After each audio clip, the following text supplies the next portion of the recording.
deep dive into it and understand from our guests on the show tonight. I'm joined by Pathikrit Pain. He's a geopolitical analyst.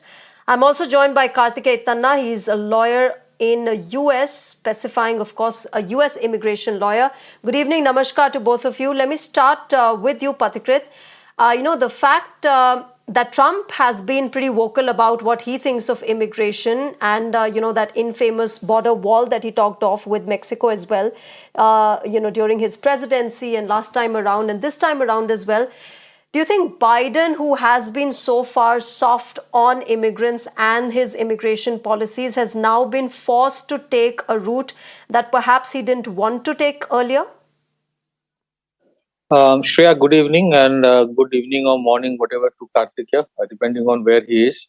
Let me tell you, Shreya, I think that Trump administration and especially Donald Trump has been far more clear in terms of what he wishes to do and what his stand on illegal immigration is.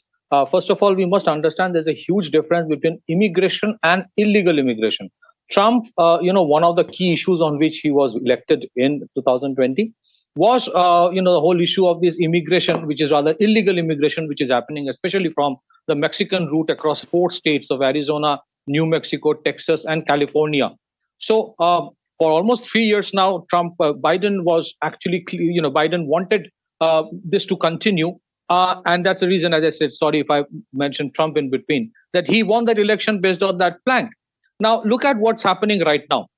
He knows that in US Congress and US Senate, this bill, if he brings in, the Republicans would oppose, and he's blaming Trump and the Republicans for blocking it. At the same time, if you look at what is happening in Texas, the state of Texas, the governor, Greg Abbott, brought a bill called SB 4, Senate Bill 4, which, designates illegal immigration into the state of Texas as a Class B demeanor with a 6 months jail and second-degree felony for repeat offenders. And it allows the law enforcement agencies to arrest, detain, and deport. And it gives a state-level, judges the right to deport them.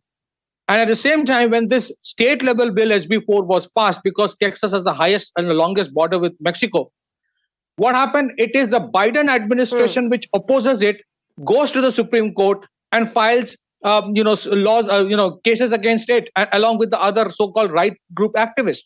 So I think there is a lot of paradox in which what Biden administration is doing.